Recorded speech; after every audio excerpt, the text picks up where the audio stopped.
We'll do our best. Para sa mga sumusuporta sa akin sa mga nagdadasal. So, we'll do our best. Yes. Okay, so maybe dagdag. What can you promise? Nasa World Cup na tayo.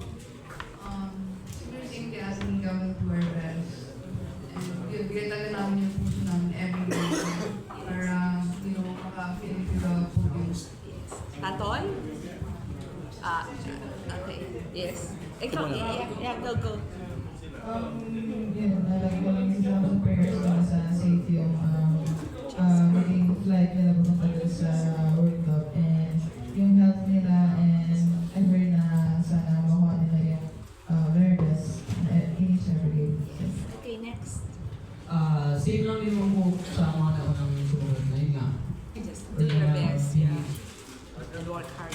Opo, bigay ko lang yung best namin.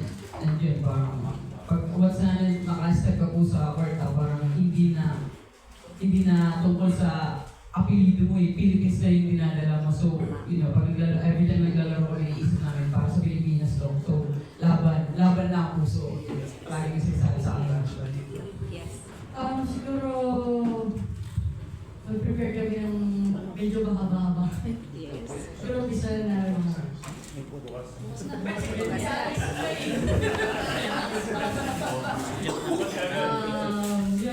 Sige, we'll review yung game namin sa World Cup. And then, correct all the mga mistakes namin. Yes. Okay. Maybe additional message from Coach? Yeah, definitely. We're going to come into the World Cup representing our country the best way we can.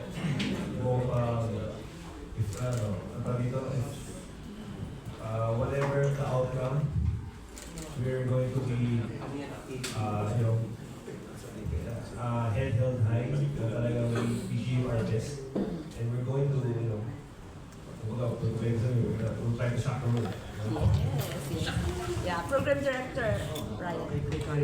The beauty of sport is its unpredictability. So my plea to everyone is just support our athletes. Grabe po ang kanilang sakripisyo para sa ating bayan. At gano'n na lang po sana ang suporta natin. Manalo man o manalo. Yes. Manalo talaga. And Ma'am Erica, turn message. Aside naman ng SPP, we will always support the athletes and the teams every time they go out and represent our country.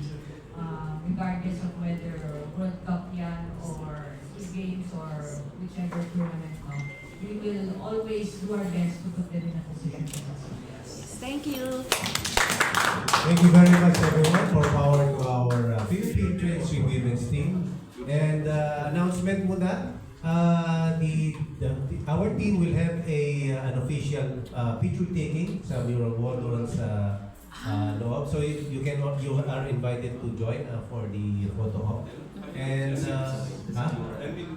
10 minutes lang, and then we can go back here for lunch. No? 5 to 10 minutes. Okay. And also, we are announcing that the Philippine Sports Writers Association will have a 3-week break, and we will resume our forum on May 19 to give way to the coverage of the Tour of Luzon 2026. So, maraming salamat po. Please stay back after 3 weeks. God bless everyone.